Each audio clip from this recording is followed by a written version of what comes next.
stick by you all the way through. Welcome back to Her Rules Radio. I'm Alexandra Jameson, your hostess, your life, health, success, and creative business mentor in your pocket, in your earbuds, streaming out of your computer. Welcome back to the show, or if you're brand new, hello, welcome. So glad to have you here. So, you know that I am all about helping you to live life by your own rules so that you show up in your life feeling authentic, honest, that you're actually doing the work that you were meant to do here in this life, that you're creating the stuff, that you are pursuing life with passion, that you're putting your great creative work out there in the world. And that requires that we have energy. It requires that we have healthy bodies. So today's episode is an interview along those lines with Susan Hyatt. It's her brand new book, Bare, B-A-R-E, not B-E-A-R. That would be weird. Rawr. No, it's Susan Hyatt's book, Bare. And her program that she's been teaching as a coach for years is really distilled down into this book and this interview. We're going to cover a lot of her foundations because Susan and I share a lot in common. We both believe that you are more than your body. You are a whole woman with a lot of dreams, a lot of facets, a lot of potential. And we also struggle being in our bodies and feeling satisfied and well in our bodies. If there's one thing that I could do to unleash the potential power of women in this world, and believe me, I believe that is one of the most important callings of our time. We need more women in politics. We need more women running the show, making the decisions, because when women are in charge, a lot more good happens. Well, one of the things that's holding us back is how we've been gaslit. We are all being gaslighted right now and for our whole lives that our worth is our weight, that your size and shape determines whether or not you deserve to be seen and heard and loved and respected. And that's BS, total BS. And Susan and I are going to go into this, right? How to really treat our bodies with care and love and respect, not hateful criticism. How to shed the mindset that's weighing us down. So the stuff about emotional eating that keeps us stuck in unhealthy patterns with food, that keeps us literally too exhausted or too afraid to be seen. How to stop obsessing about our bodies and focus on the priorities in our life that really matter, like rocking your career, writing the book, contributing to your community, otherwise leaving your legacy. So this conversation with Susan, I thought was really fun, really interesting. I hope that you enjoy it too. So here we go. Me and Susan taking it all on.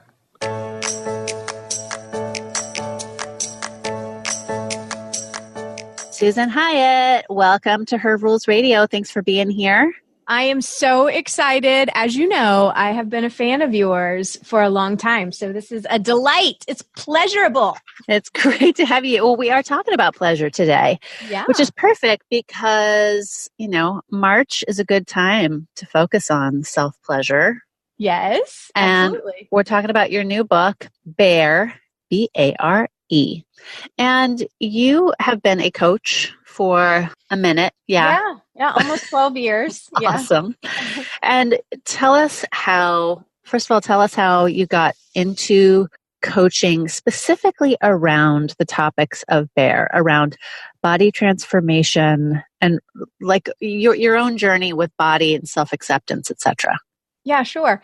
So I became a coach in 2007. And at that point in time, I was what I would consider to be a professional couch potato. So I felt like food and body was sort of the final frontier for me. Ha ha ha. It wasn't. But at that point in time, I was, a really motivated businesswoman. There were many things going well in my life. And yet I had this fast food addiction 3 times a day, going through the drive-through, and complete refusal of moving my body in any way. I thought I had way too many important things to do in the world. Ha ha ha. And was really quite defiant around food and body. I would vacillate between total deprivation and go on some sort of plan like Weight Watchers or, something else. And then I would swing to the complete other side where it was like, screw this. I'm going to do whatever I want. No one can tell me what to do, and just total gluttony. And when I became a coach, I knew that this was something that I absolutely needed to address, and started to explore that for myself. And there were so many things that came up, some unhealed trauma from being a rape survivor, and also just grappling with what it meant to be a good mother. My kids were 6 and 8 at the time, and I had created this whole business so that I could pick them up from school and do all the things, and finding myself feeling dissatisfied and bored, and then feeling guilty for that. And I was using a wheel of brie and some wine to cope with that in the afternoons. And so it really led me to hire my own coach to deal with some of these things. And through that journey, hiring my own coach and releasing 35 to 40 pounds really woke me up to the feelings and emotions that I was numbing out, and how to face those things, and how to take exceptional care of myself from a place of love instead of from a place of, trying to beat myself thin. So what was your relationship to food before this? Had you tried diets before? Had you tried restriction before? And I want to call out, by the way, first of all, a lot of my listeners are very much like you in the past. Yeah. Super educated, they're moms, they're running their own show. They got either a full-on entrepreneurial empire they're running, or they have a side hustle that they're trying to grow. Mm-hmm. So I want to underline that to show that your experience is replicable. Like, even if you think that your life is too full, Susan's example can be replicated even in your busy life. Okay, Susan, go. Yeah, absolutely. I mean, honestly, that's really why I wrote the book and why I'm on this mission, because I honestly felt like I actually made a promise to myself and to universe, God, that if I figured this out, that I was not going to rest until I reached as many women as wanted to hear about it. So my relationship with food prior was absolutely, I had tried almost. I mean, sometimes I hear about diets that I didn't know existed, but every popular diet that was publicized, I had tried it by the time I was 30 years old. Atkins, Weight Watchers, South Beach, cabbage. I mean, you name it, I did it. And it was always this external scoring chart or grade or gold star, like, oh, I'm doing good today. I only ate, fill in the blank. Or, now this entire food group is off limits because I'm doing this plan. Not from a place of, I'm sure there's some of your listeners who choose to be vegan or choose to be vegetarian for reasons other than losing weight. But anytime I was doing something like that, it wasn't because of some emotional reason. The only reason was to get skinnier. So I had a really dysfunctional relationship with deprivation and then binging with food. Okay, so this leads us perfectly into what I really wanted to focus on in your book, Bear, which covers a lot of territory. And I like to think that this book could, like your book and my book, Women, Food, and Desire, could totally sit next to each other on our listeners' bookshelves. Really good companions here. Yeah. And I wanted to talk about adding pleasure to your day. You've got a whole chapter in here. And I know from my own past experience with having to figure out what way of eating is actually going to serve me. It's really easy for us to immediately tip over into super hardcore restriction. Yeah. Which, as you just said, the flip side of that is binge mode. So first of all, let's talk about the value of pleasure? Why should this be something that we focus on bringing into our personal goal plan? Well, so I can already hear and feel some of your listeners' eyes rolling as we say, you got to add pleasure, because unfortunately for all of us, we're not taught that a woman's pleasure should be primary in her life. That's something that comes much later after you do a good job doing all the other things. And a lot of women say to me when I bring up the topic of pleasure that, well, now I have to add some other responsibility to my day. I have too many things going on. So this isn't for you to cram in some new things. It's more of an attitude and a way of being in your life than it is checking off a massage. That's another point to make, that when I say pleasure, people, their minds go to either sex, which of course intimacy and sex is a wonderful source of pleasure, but there are all sorts of different categories of pleasure, and most of them do not need to cost you any money or very little money. So this isn't about becoming a mass consumer or needing a lot of extra money to add pleasure to your day. And it's also, you may be great at certain kinds of pleasure, but there's also diversifying your pleasure. And so what I mean by that is, we already mentioned physical pleasure and intimacy, but there's comfort, there's beauty, there's intellectual stimulation. There are these different categories that women completely ignore. And what I have noticed in coaching women, so it's been 11 years of coaching women around food and body. And the thing that I've noticed, and the reason why pleasure is such a big point or part of the BEAR process, is that when I can help a woman become devoted to her own pleasure, all of a sudden, quote unquote, willpower is not necessary. Like, we're taught, like, no pain, no gain. And you have to have, massive amounts of willpower to create whatever it is that you want. And in my experience, it's actually the opposite. Like, we've got enough willpower. Women, I mean, come on, think about all the things you do and carry through your life. This is more about becoming devoted to what lights you up. And the truth is that willpower is a finite resource. Yeah. I mean, it's a finite resource. And I really feel like this book focuses on, there is an invisible workload that women carry. And when a woman starts to become devoted to her own pleasure, it really illuminates that workload that we're not given credit for. We are the keepers of all the things, whether it's in our family households or the community at large. And funny story, my kids are now 20 and 18.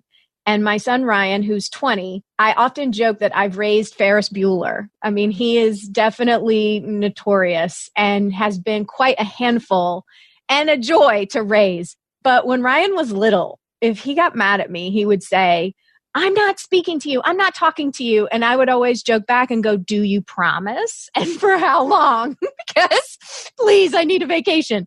And it would last 30 seconds.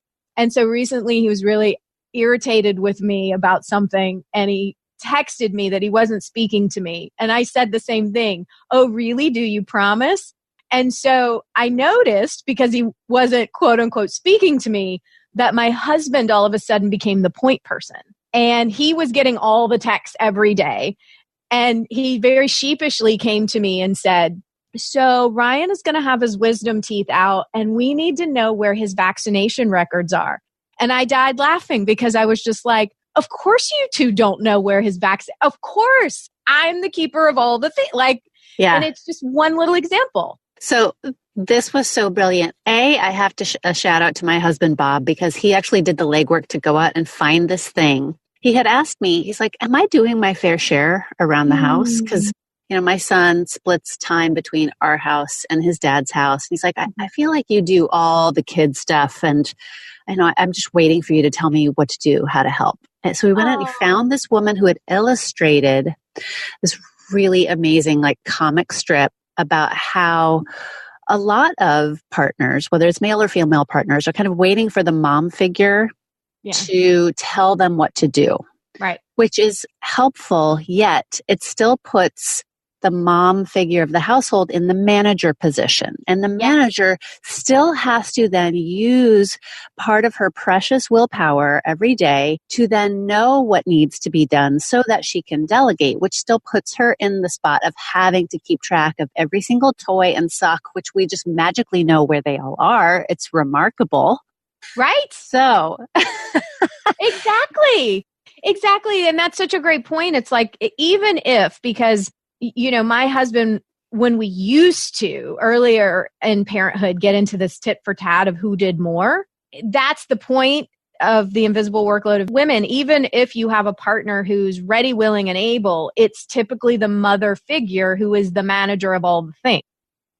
Let's get back to the topic about pleasure, because one of the things that my readers, I think, are often convinced by is some pretty good evidence. And I wanted to talk about the actual physical benefits of pleasure.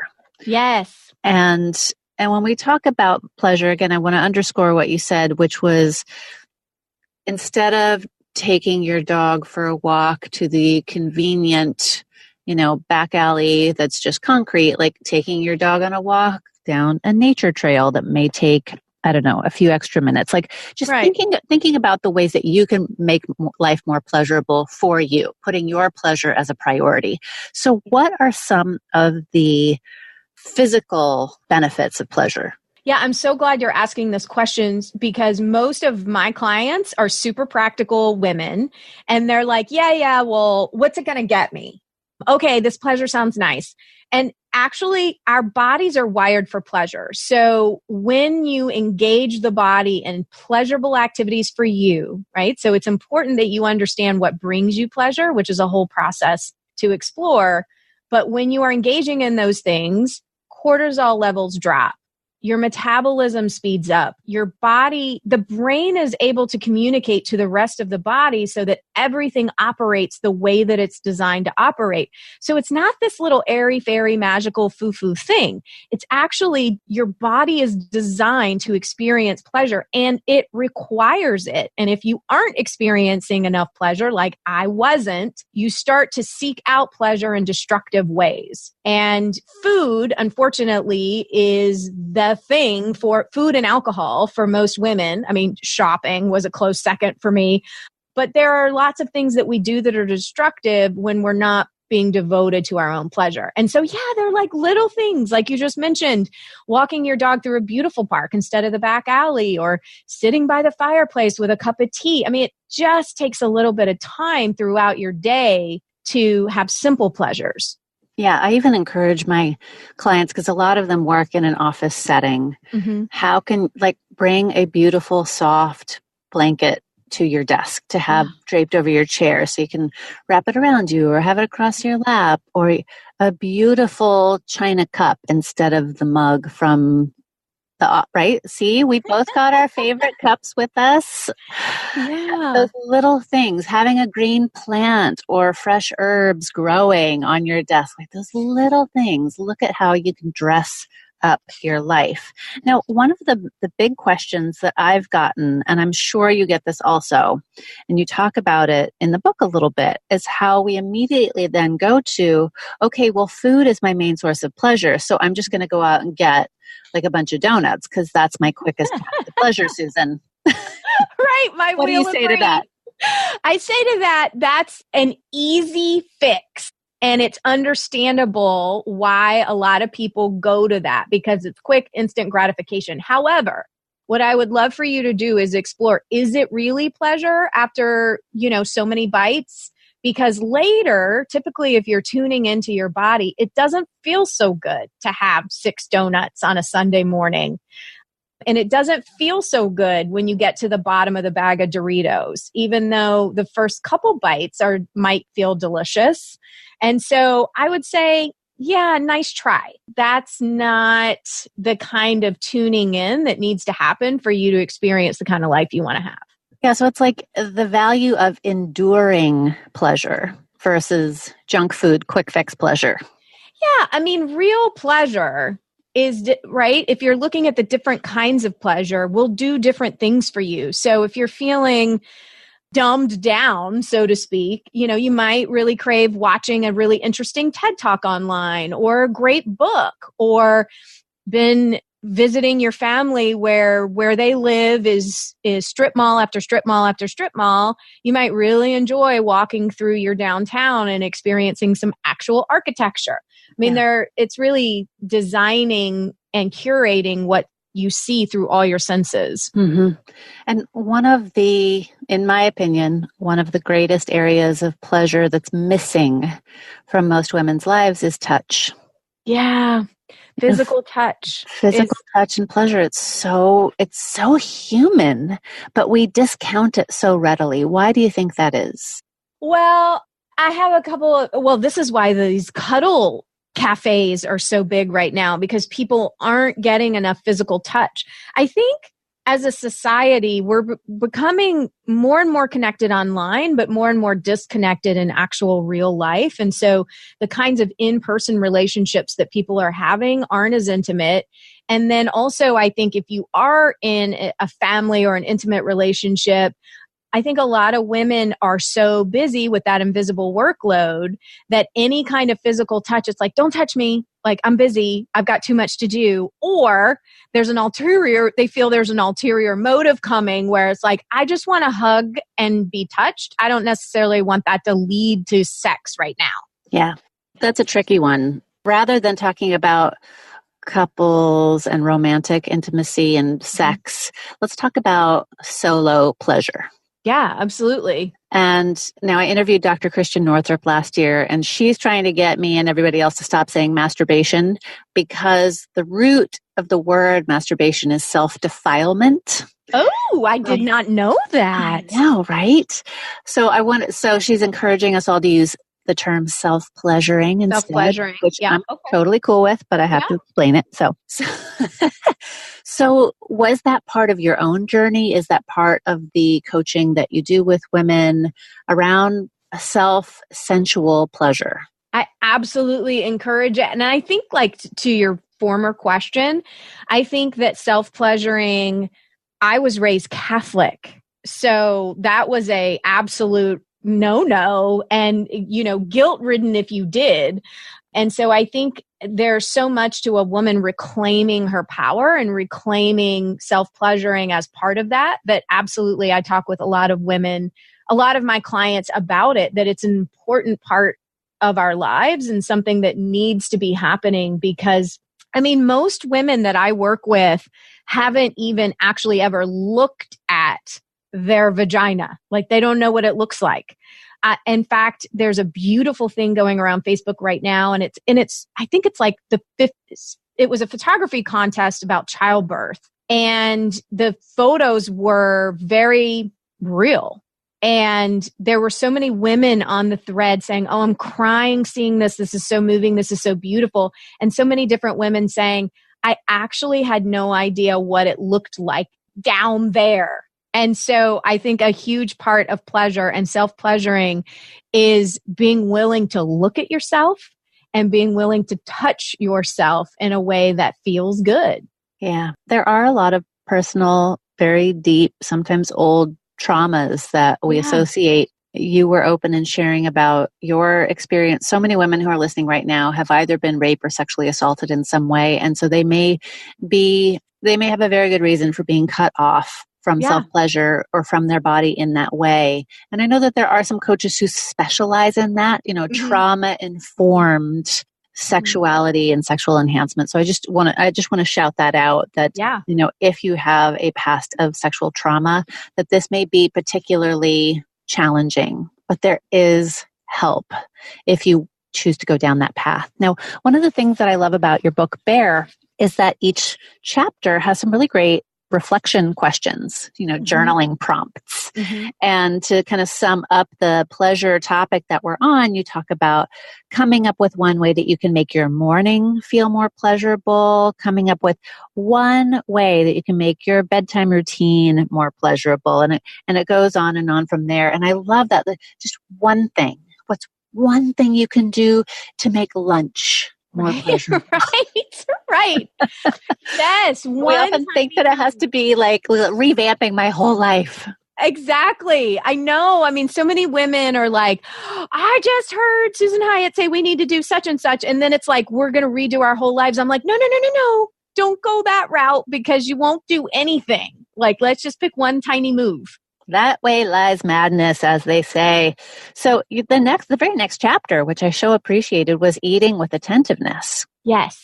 And I love that this is right next to pleasure because I love to say that we think about food all the time, but we don't really take the time to eat. Yeah. We put so much pressure, we obsess, we vilify food and our bodies so that we don't really have any. By the time we actually get to a meal, even if we're giving ourselves a treat, there's so much shame and judgment with it that we don't actually savor the meal, don't fully experience it. How do you help people through that minefield of getting to the place where you can eat with attentiveness, but without being obsessed or so judgmental about it? Well, typically, so the assignment for attentive eating week is always to take yourself out on a date, even if it's at home, but that you're setting a place with intention, that you're seated while you eat, that you have a beautiful plate or a cloth napkin, that you're not saving beautiful things for a holiday meal, that this is your everyday now. And I have clients go through and evaluate each bite, so that they can start to recognize when they're eating that there's a point of diminishing return, right? So if you sit down I talk about food as power food and pleasure food, that there's no good or bad, that there are foods that power your body up and there are foods that are designed just to be pleasurable in your mouth, and both are beautiful and okay. If they want to pick a pleasure food to do this exercise with, great. If I sit down with a whole plate full of French fries, which is my favorite, if I am stranded on a deserted island and you leave me one plate of food, it's going to be steak fries. Throw in a bottle of champagne and I'm with you. Champagne and French fries is like my favorite high-low meal. Okay. Exactly. Same. We could totally hang out. But it's after, 5 or 6 steak fries, unfortunately or fortunately, there is a point of diminishing return there, and it's helping people stay in their bodies and use all their senses. Look at the food, smell the food. What's the texture of the food? How does it taste? And usually, at least for me and most of my clients, if they're eating a quote unquote pleasure food, they have for so many years thought of it as sinful or guilty pleasure or, all those things we say about food. This is my most hated, a cheat meal. When people say cheat meal, I'm like, really? Like, who are you cheating on? But anyway, so it's bringing them to a level of awareness. And I write about a client who here's mine, just by using a little cloth napkin, that became her symbol of slowing down, breathing, paying attention, and seeing what she was thinking and feeling about what she was eating. Yeah, it's an anchor. It's something that brings you to the experience. It's kind of a positive trigger. It's like, this is what I'm doing. And really, you can go. I was just in Target this weekend. It's like you can go to Target and they have these beautiful place settings. You can buy yourself your favorite color. And maybe you have seasonal. I love getting seasonal napkins. It's one of the dorky things. I'm like, I want Easter colors for spring. I do too.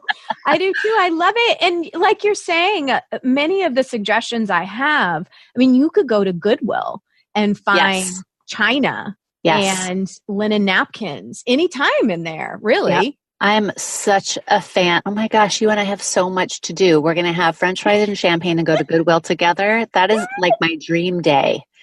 Oh my God, I'm coming to New York and we're going to do it. No, we have to go somewhere else because New York has terrible thrift shopping. Really?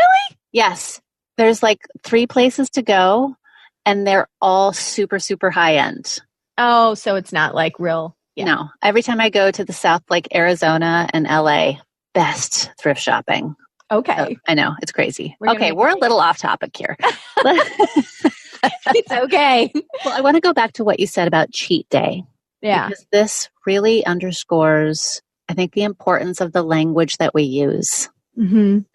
how we talk to ourselves in our own mind, how we joke about ourselves and put ourselves down in front of other people. Do you have any examples of that? Like maybe ways that you used to talk about yourself and food and how you do now, or what you've noticed with clients? Is there a way that you point out language and how it can be changed to help us change? Yeah, I mean, I think that words matter. And when you say certain things, how does it make you feel when you say them? So some words are super loaded and women get really upset about hearing different words as they're associated with women. I think it depends on the person.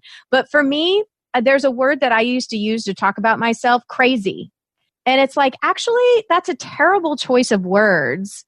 There are way better descriptors to talk about having an exuberant personality or being quirky than calling yourself crazy, cray-cray, any of that. When I'm working with a client, I hear women so often say things like, oh, I'm such an idiot. And then they tell an example of how they just were forgetful or and it's like, really, you're not an idiot. You forgot your keys. Right.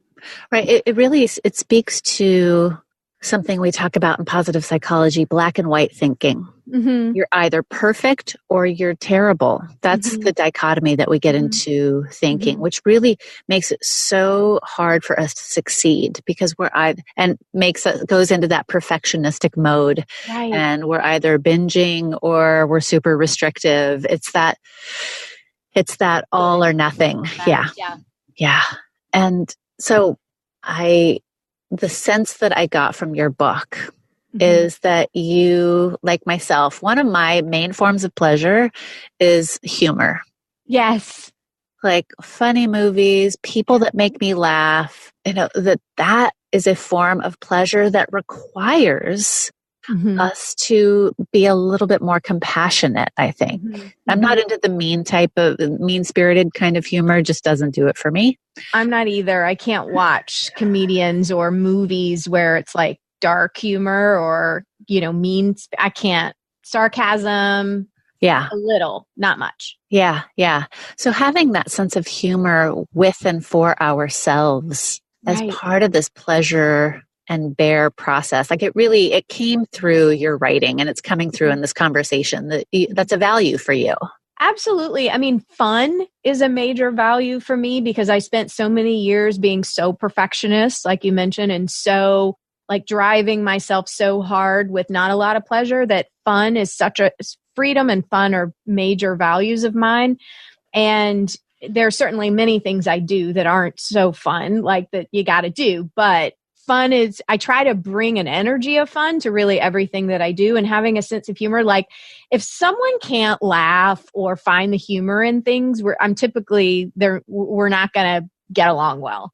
Yeah.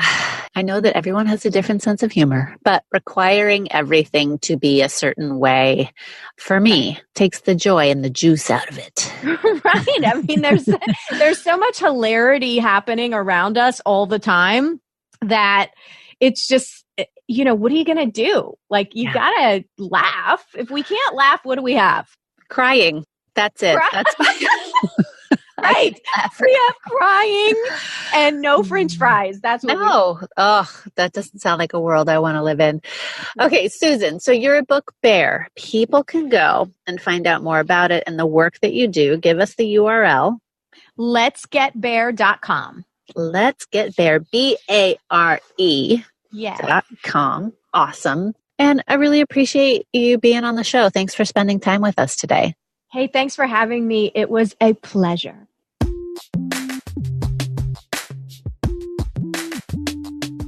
Thanks for listening in this week to my interview conversation with Susan Hyatt.